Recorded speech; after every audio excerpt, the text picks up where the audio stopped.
जालौन में घर में रखे गैस सिलेंडर में लगी आग, किचन में रखा सामान जलकर राख, ग्रामीणों की मदद से आग पर काबू पाया गया। इगुई कला गांव की घटना। श्रीनगर में दुकान में आग लगने से लाखों का सामान जलकर राख, दुकान मालिक ने अज्ञात युवक के खिलाफ आग लगाने की शिकायत दर्ज कराई। शिकायत के आधार पर पुलिस जांच में जुटी। बाराबंकी में किसान की भीट में लगी आग की लपटें देख गांव वालों ने फायर ब्रिगेड को दी जानकारी। फायर ब्रिगेड ने काफी मशक्कत के बाद आग पर काबू पाया।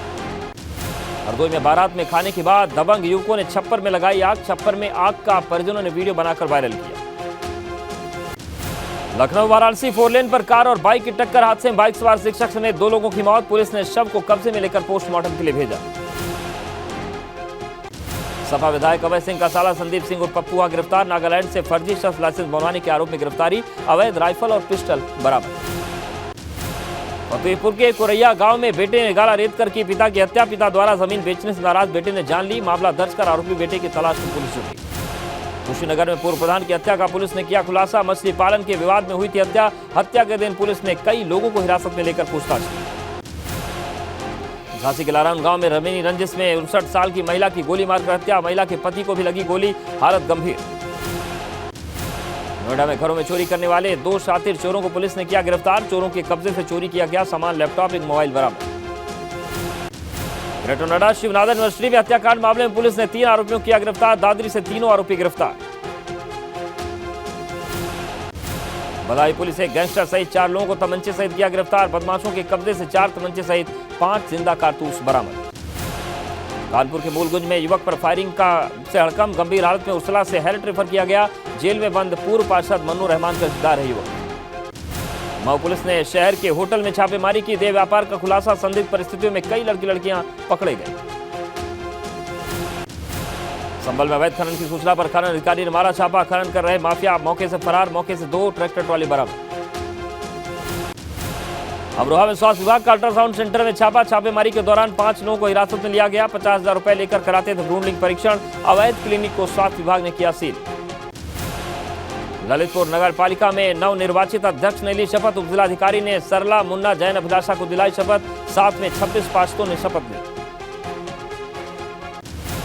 आगरा के पिनाहट में नवनिर्वाचित नगर पंचायत अध्यक्ष ने शपथ ली। कहा, नगर में विकास करना होगा पहली प्राथमिकता। हमीरपुर विराट नगर पालिका परिषद नवनिर्वाचित चेयरमैन श्रीनिवास भदौलिया ने शपथ ली। केंद्रीय राज्य मंत्री साध्वी निरंजन ज्योति भी कार्यक्रम में मौजूद रहे। औरैया नगर पालिका में सपा के अध्यक्ष ने अनोखे अंदाज में शपथ ली। पत्नी के गले में वरमाला डालकर लोगों से कहा, जितना पत्नी से प्यार है उतना ही जनता से करो। उन्नाव में नगर पालिका की व्यवस्थाओं की पोल खुल गई। बारिश में शपथ ग्रहण कार्यक्रम में नहीं की गई व्यवस्था। खुले मन से अध्यक्ष कौमदी पांडे ने शपथ ली। कानपुर में डिप्टी सीएम ब्रजेश पाठक ने ग्रीन पार्क स्टेडियम किया मुआयना। का स्टेडियम की कमियां दूर कराकर कानपुर में मैच कराया जाएगा। क्रिकेट कैफे का उद्घाटन कर डिप्टी सीएम ने खेला क्रिकेट। केंद्रीय मंत्री साध्वी निरंजन ज्योति का सांसद वर्ग पर प्रहार। का जनसंख्या नियंत्रण कानून से उन्हें ही परेशानी होगी, इसलिए विरोध कर रहे हैं। मोदी सरकार पर कांग्रेस के 9 सवाल पर सांसद साक्षी महाराज का कांग्रेस पर हमला। कहा, कांग्रेस की स्थिति खिसियानी, बिल्ली खंबा नोचे वाली। नई संसद के उद्घाटन समारोह में नहीं जाएंगे राष्ट्रीय लोकदल के अध्यक्ष जयंत चौधरी। राष्ट्रपति को न्योता नहीं देने पर जताई नाराजगी। कहा, रविवार को जनता के बीच ही रहे। गोरखपुर दौरे पर अखिलेश यादव ने पूर्व मंत्री स्वर्गीय हरिशंकर तिवारी को दी श्रद्धांजलि। आजम खान के मुद्दे पर कहा, उनके परिवार को किया जा रहा प्रताड़ित। गठबंधन पर बोले अखिलेश जिसके साथ है उसके साथ रहेंगे। शिवपाल यादव का बयान, अफजाल के बाद अब इरफान को मिलेगा न्याय। साथ ही कहा, 2024 के लिए समाजवादी पार्टी पूरी तरह तैयार। विपक्ष की पार्टियों के साथ लेकर लड़ेंगे 2024 चुनाव। रामपुर में आजम खान के उत्पीड़न के मुद्दे पर सपा का 27 सदस्यीय प्रतिनिधिमंडल ने डीएम से मिलकर सौंपा ज्ञापन। आजम खान और सपा कार्यकर्ताओं पर पुलिस की कार्रवाई को लेकर जिलाधिकारी से रखी अपनी बात। देहरादून में कांग्रेस के पूर्व सांसद और राष्ट्रीय प्रवक्ता अमी याज्ञनिक ने प्रेस कॉन्फ्रेंस कर मोदी सरकार से पूछे 9 सवाल। महंगाई, बेरोजगारी, किसानों की आय दोगुना करने को लेकर सवाल पूछे। कांग्रेस नेता हरीश रावत का भाजपा पर हमला। कहा, कर्नाटक में हार के बाद 4 राज्यों में होने वाले चुनाव को लेकर भाजपा घबराई है। साथ ही कहा कि चारों राज्यों में कांग्रेस का प्रदर्शन बेहतर होगा। अल्मोड़ा में कांग्रेस अनुसूचित जाति के प्रदेश अध्यक्ष दर्शन लाल का स्वागत। दर्शन लाल ने पदाधिकारियों के साथ बैठक की। 2024 के लोकसभा चुनाव को लेकर कार्यकर्ताओं को जीत का मंत्र दिया। सीएम धामी ने श्रम विभाग की 2 बड़ी योजनाओं को मंजूरी दी। पंजीकृत श्रमिकों की कन्याओं के विवाह के लिए खर्च उठाएगी राज्य सरकार। श्रमिकों की कन्याओं का विवाह करने के लिए सीएम धामी ने जारी किया आदेश। विकासनगर में पत्नी ने प्रेमी के साथ मिलकर पति की सुपारी दी। फायरिंग में बाल बाल बची पति की जान। कंधे में गोली लगने से पति घायल। पौड़ी में असिस्टेंट प्रोफेसर सुसाइड केस में पुलिस की जांच शुरू। हेड ऑफ डिपार्टमेंट के खिलाफ उत्पीड़न का आरोप। टीम गठित कर जांच में जुटी पुलिस। कॉर्बेट नेशनल पार्क में ढेला रेंज में टाइगर ने किया वाइल्ड बोर का शिकार। टाइगर का वीडियो सामने आया। नेचर गाइड राकेश भट्ट ने कैमरे में कैद की तस्वीरें। बिजनौर में टीवी देख रहे बच्चों को अचानक घर में दिखा सांप। युवक ने रेस्क्यू कर सांप को जंगल में छोड़ा। कानपुर नेशनल हाईवे 34 पर लगा कई किलोमीटर लंबा जाम। यमुना पुल पर ट्रैक्टर खराब होने की वजह से जाम लग गया। सजेती थाना क्षेत्र के हमीरपुर रोड का मामला। अम्बेडकर नगर में तेज हवाओं के साथ कई इलाके में बारिश। बरसात के बाद तापमान में गिरावट। लोगों को गर्मी से मिली राहत। बस्ती में धूल भरी आंधी तूफान के साथ जमकर बारिश। गर्मी से लोगों को मिली राहत। कई जगह गिरे पेड़। सड़कों पर थमी गाड़ियों की रफ्तार। लखनऊ के मलिहाबाद में बेमौसम बारिश से आम के किसान को भारी नुकसान। तेज आंधी और बारिश के चलते पेड़ से गिरे आम व्यापारियों के मुरझाए चेहरे। गोंडा बदला मौसम का मिजाज। तेज हवाओं के साथ जोरदार बारिश। लोगों को मिली गर्मी से निजात। फसल खराब होने से किसान परेशान। ग्रेटर नोएडा में मौसम ने ली करवट। सुबह सुबह घने बादलों की वजह से छाया अंधेरा। तेज बारिश के कारण तापमान कम। लखनऊ में तेज आंधी बारिश से मकान हुआ क्षतिग्रस्त। बिल्डिंग के ऊपर लगा लोहे का होर्डिंग गिरने सड़कम। हुसैनगंज थाना क्षेत्र का मामला। गाजियाबाद में बारिश के बाद कुछ इलाकों में हुआ जलभराव। लोगों को आवाजाही में हो रही दिक्कत। मोहन नगर से अर्थला की तस्वीरें। गोंडा में करीब 211 स्कूल ने की डाटा फीडिंग की लापरवाही। मदरसों समेत कई स्कूलों को नोटिस जारी। वाराणसी में खेलो इंडिया यूनिवर्सिटी गेम की हुई शुरुआत। 27-29 मई तक कुश्ती का होगा मैच। लोकसभा चुनाव का सेमीफाइनल कहे जाने वाले निकाय चुनाव में सपा और रालोद की दोस्ती का रंग बहुत गाढ़ा नजर नहीं आया। कई बयान ऐसे आए जिसने दोनों दलों के गतिरोध महसूस हुई। जिसके बाद गठबंधन को लेकर कई तरह की अटकलें लगाई जा रही हैं, लेकिन उन अटकलों पर अखिलेश ने फिलहाल विराम लगा दिया है। सपा के पूर्व विधायक शारदा देवी के दिवंगत पति स्वर्गीय रामलखन प्रसाद को श्रद्धांजलि देने अखिलेश यादव गोरखपुर पहुंचे थे, जहां उन्होंने रालोद के साथ गठबंधन पर खुलकर कहा कि दोनों दलों की दोस्ती में कोई दरार नहीं है। जो गठबंधन हमारा है वो गठबंधन आगे भी रहेगा। इतना ही नहीं, अखिलेश यादव ने गठबंधन के बूते इस बार 80 सीटों पर भाजपा को हराने का संकल्प भी दोहराया। अरे पीएम की बात पहले बाद में होगी, लेकिन उत्तर प्रदेश से 80 की 80 सीटें हराने का संकल्प समाजवादी पार्टी लेगी और समाजवादी पार्टी का गठबंधन लेगा। और हम आपसे भी कह रहे हैं, आप लोग भी सहयोग करिए। सपा और आरएलडी के बीच तनातनी पर सुभाषपा अध्यक्ष यूपी राजभर ने तीखा तंज कसा है और सपा को लेकर आरएलडी नेताओं के बयानों को जायज ठहराया। इतिहास है समाजवादी पार्टी लोगों को साथ लेके चलने का, उसका कोई इतिहास नहीं है। वो खुद गठबंधन धर्म निभाती नहीं है और दूसरे के ऊपर आरोप लगाती है। जाहिर तौर पर अखिलेश गठबंधन जारी रहने तक दम ठोक रहे हैं, लेकिन पिछले दिनों आए रालोद नेताओं के बयानों को भी दरकिनार नहीं किया जा सकता। 2024 में होने वाले लोकसभा चुनाव में ज्यादा से ज्यादा सीटें जीतने के लिए राजनीतिक पार्टियां लगातार रणनीति बना रही हैं। यूपी में विपक्षी पार्टियां सत्ताधारी भारतीय जनता पार्टी को रोकने के लिए विपक्षी दल लगातार एक दूसरे से मेलजोल बढ़ा रहे हैं, जिसमें समाजवादी पार्टी संग गठबंधन सहयोगी राष्ट्रीय लोकदल आगे दिख रही है। निकाय चुनाव के बाद अब लोकसभा चुनाव के लिए जयंत चौधरी सड़कें नाप रहे हैं। इसी के मद्देनजर जयंत आगरा पहुंच किसानों की नब्ज टटोल रहे हैं और समरसता अभियान के तहत साथी कार्यकर्ताओं और पदाधिकारियों के बीच पहुंचकर 2024 के चुनाव की तैयारी में लग गए हैं। पीढ़ी अब नए तरीके से सोचती है। आप जातिवाद का उदाहरण ले लो, जो खास तौर से नई पीढ़ी है उन चीज़ों में विश्वास नहीं करती, लेकिन अभी भी बंटवारे पुराने जिंदा हैं। तो इसलिए ज़रूरत है कि हमेशा हमें निरंतर कार्यक्रम चलाने होते हैं। हम ये सोचेंगे भाईचारा बन गया, एक चुनाव में हमने भाईचारा जिंदाबाद का नारा ले लिया, नतीजा अच्छा आ गया, बस अब हम घर बैठ जाएं। नहीं, निरंतर सतर्क रहना है हम लोगों को। मैं कभी मेरे कहीं भाषण में ये जाट शब्द का मैं इस्तेमाल भी नहीं करता, बट ये चीज़ें थोपी जाती हैं। दरअसल आरएलडी को लगता है कि यूपी में ऐसी 12 सीटें हैं जहां उनकी पार्टी जीतने की ताकत रखती है। अपनी ताकत का सबूत देते हुए पार्टी पहली बार उन 112 प्रत्याशियों को सामने ला रही है जिन्होंने नगर निकाय चुनाव में जीत का परचम लहराया है। कांग्रेस हमारी एक साझा दल है। राजस्थान में हमारी भागीदारी उस सरकार में भी है। हमारा गठबंधन पिछले विधानसभा चुनाव में कांग्रेस के साथ था। गंभीर नेता हैं और बहुत लंबा इनको अनुभव है। ये बात है कहना कि मैं इसमें मध्यस्थ बनूंगा, किसी को किसी की मध्यस्थता की जरूरत नहीं होती। ऐसे में रालोद को कांग्रेस के साथ जाने में कोई दिक्कत नहीं है। कुल मिलाकर रालोद 2024 के चुनाव के लिए अपनी बार्गेनिंग पावर की एक झलक दिखाने की कोशिश की है। यूपी में भाजपा ने 80 सीटें जीतने का टारगेट सेट कर दिया है, जिसके लिए भाजपा 3 दिनों के बाद से महासंपर्क अभियान चलाने जा रही है। इस महासंपर्क अभियान पर भी अब घमासान मच गया है। 30 मई से 30 जून तक भाजपा महाजनसंपर्क अभियान चलाएगी। इस अभियान का मकसद लोकसभा चुनाव के लिए जमीन तैयार करने के साथ उन बूथों को मजबूत करना होगा जहां पिछली बार भाजपा चूक गई थी। इस अभियान को रफ्तार केंद्रीय मंत्री से लेकर पूर्व सीएम अन्य प्रदेशों के मंत्री भी देंगे। जाहिर है 2024 को देखते हुए भाजपा का ये बड़ा कार्यक्रम है, जिस पर विपक्ष की भी पैनी नजर है। शुक्रवार को अखिलेश ने ट्वीट कर कहा था, भाजपा के महासंपर्क अभियान पर सवाल उठाए थे। अखिलेश ने लिखा कि यूपी में भाजपा के सांसदों और विधायकों ने काम किया होता तो भाजपा को अपने महाजनसंपर्क अभियान के लिए बाहर से मंत्रियों को न बुलाना पड़ता। भाजपा के स्थानीय कार्यकर्ता भी इसलिए निराश व निष्क्रिय हैं। इस ट्वीट के बाद सुभाषपा अध्यक्ष ओपी राजभर ने अखिलेश को सियासत में सहयोग का मतलब समझाया। हम करें तो रासलीला, वो करें तो करेक्टर ढीला। आप तमिलनाडु में प्रचार करने क्यों गए थे? अगर ये सवाल उन्हीं से पूछा जाए कि आप तमिलनाडु में प्रचार करने क्यों गए थे, आप बिहार में प्रचार करने क्यों जाते हो? कि हम बोलते हैं तो कहते हैं कि हमको सलाह की जरूरत नहीं है। इतना ही नहीं, राजभर ने अखिलेश और मायावती दोनों को पिछड़ों का सबसे बड़ा दुश्मन भी करार दिया।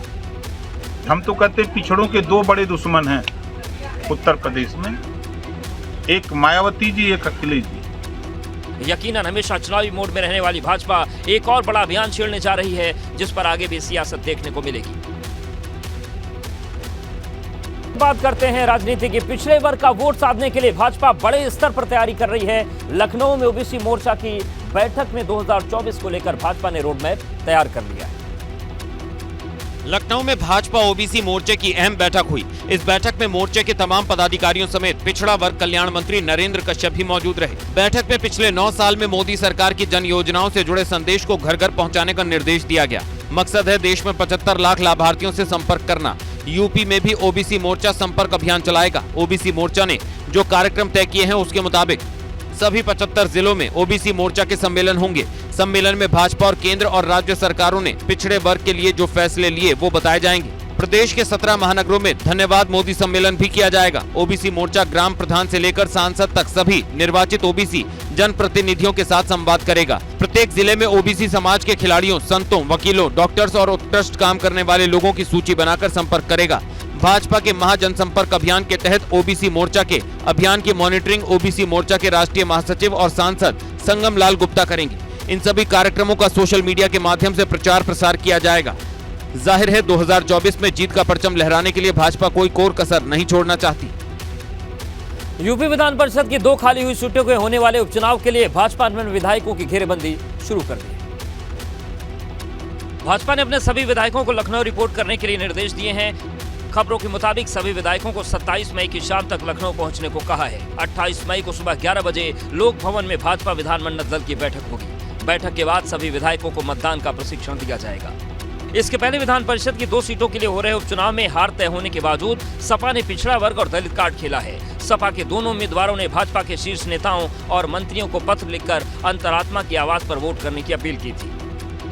हमें तो पूरा भरोसा है कि जो पिछड़े वर्ग के माननीय विधायक हैं, दलित समाज के जो विधायक हैं, जो अल्पसंख्यक समाज के विधायक हैं और बहुत से समाजवादी विधायक हैं जिनकी सोच समाजवादी है, भले ही वो किसी वर्ग में पैदा हुए हैं, उनका सोच है कि समता मूलक समाज बने और गैर बराबरी समाप्त हो। लेकिन भारतीय जनता पार्टी उन विधायकों की भावनाओं पर भी नहीं काम कर रही, इसीलिए वहाँ नाराजगी है।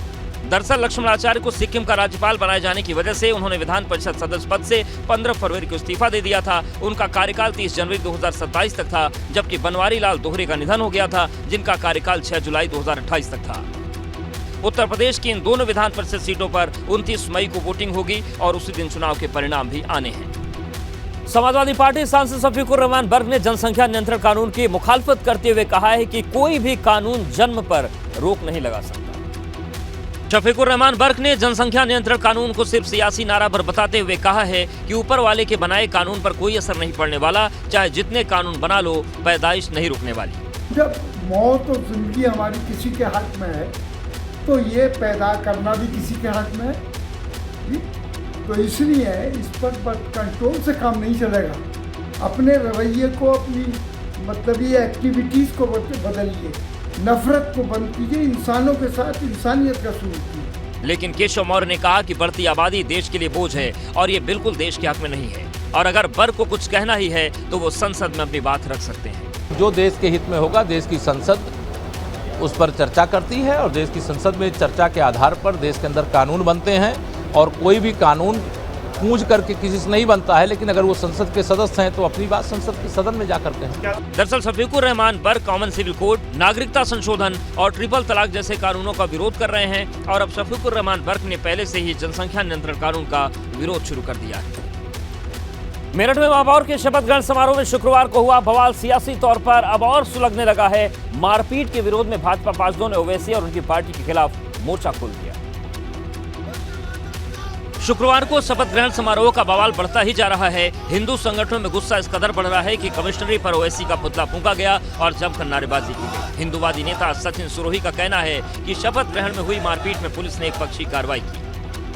केवल ओवैसी जी ऊपर से निर्देश दे रहे हैं, वो चाहते हैं कि मुस्लिम वोट बैंक उनकी तरफ जाए, इसलिए वो माहौल खराब करना चाह रहे हैं। वंदे मातरम पर बवाल के बीच मेरठ से सपा विधायक हाजी रफीक अंसारी का बड़ा बयान सामने आया। उन्होंने तल्ख लहजे में कहा कि दंगे के रूप में शहर को झोंकना गलत है। विधानसभा में सब लोग जिसको पढ़ना वो पढ़ लेता, बाकी लॉबिंग में आ जाते। कोई किसी का जबरदस्ती थोड़ी कर रहा वहाँ, तो इनका वहाँ बैठना, लड़ना, झगड़ना ये गलत तरीका है। इधर वाराणसी में नगर निगम में शपथ ग्रहण के दौरान एक पार्षद ने भारत माता की जय के जवाब में अल्लाह अकबर के नारे लगा दिए।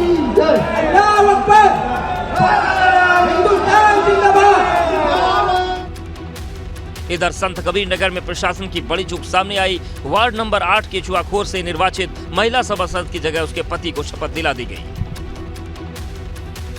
ब्रजभूषण शरण सिंह की गिरफ्तारी की मांग को लेकर पहलवान पिछले 1 महीने से जंतर मंतर पर धरना दे रहे हैं। पहलवानों को बाबा रामदेव का भी समर्थन हासिल हो गया है। पहलवानों के समर्थन में कांग्रेस और आम आदमी पार्टी समेत अलग अलग राजनीतिक दल, संगठन और खिलाड़ी लगातार आगे आ रहे हैं।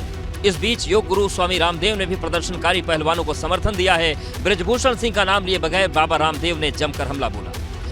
देश के पहलवानों का जंतर मंतर पर बैठना और वहां भी एक कुश्ती आयोग के अध्यक्ष पर दुराचार व्यभिचार करने के आरोपों के साथ, ये बहुत ही शर्मनाक बात है।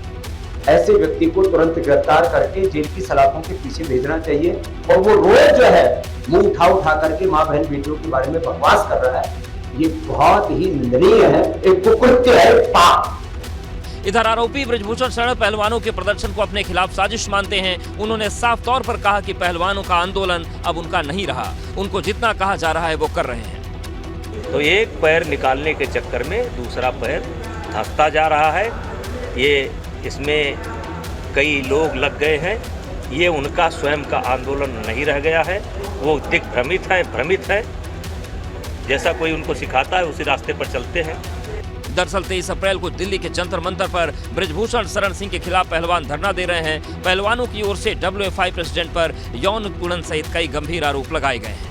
रामपुर में आजम खान और सपा कार्यकर्ताओं के खिलाफ हो रही कार्रवाई के खिलाफ आज समाजवादी पार्टी ने डीएम से मुलाकात की। मुद्दा था समाजवादी पार्टी नेता आजम खान और उनके समर्थकों पर की जा रही कार्रवाई, जिसके खिलाफ सपा नेताओं ने रामपुर के डीएम को ज्ञापन सौंपा और इंसाफ की मांग की।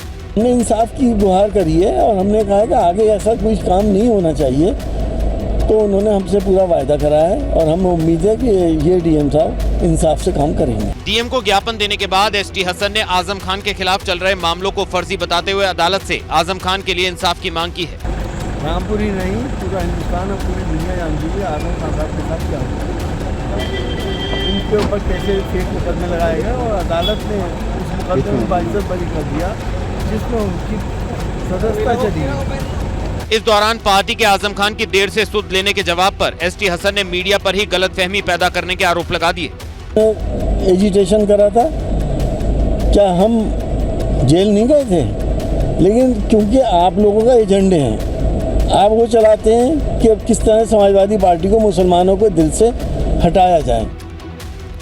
रामपुर में सपा दफ्तर पहुंचे आजम खान ने एक बार फिर से अपने पुराने तेवर दिखाने शुरू कर दिए और सपा दफ्तर के बाहर तैनात पुलिस अफसरों से बहस शुरू कर दी।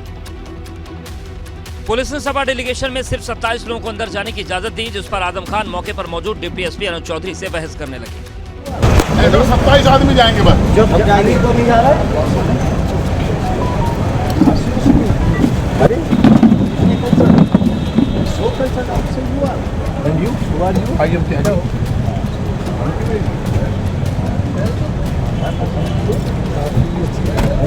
बातों ही बातों में आजम खान ने अनुज चौधरी को कहा कि उन पर सपा और अखिलेश यादव ने एहसान किया है।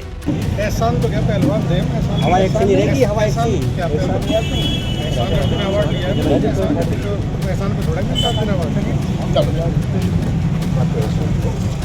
नहीं एहसान उस तरह हो सकता है, पर मतलब खेल में कोई एहसान हो, हम पर एहसान है, हम मानते हैं, हम अपने बड़ों का एहसान मानते हैं।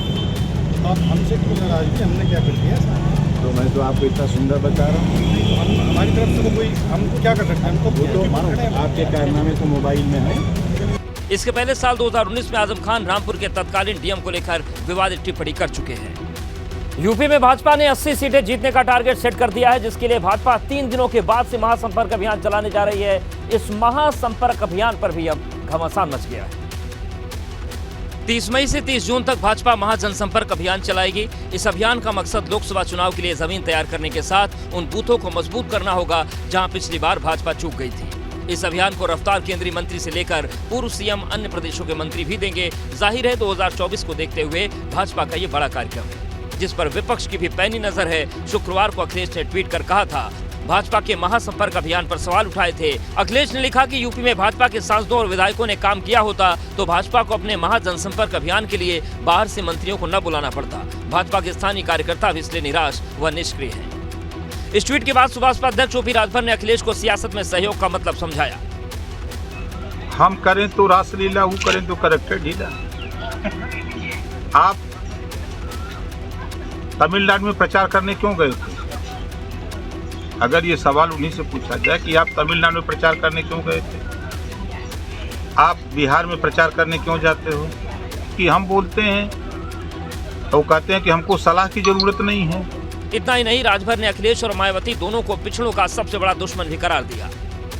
हम तो कहते हैं पिछड़ों के 2 बड़े दुश्मन हैं उत्तर प्रदेश में, एक मायावती जी, एक अखिलेश जी। यकीनन हमेशा चुनावी मोड में रहने वाली भाजपा एक और बड़ा अभियान छेड़ने जा रही है, जिस पर आगे भी सियासत देखने को मिलेगी।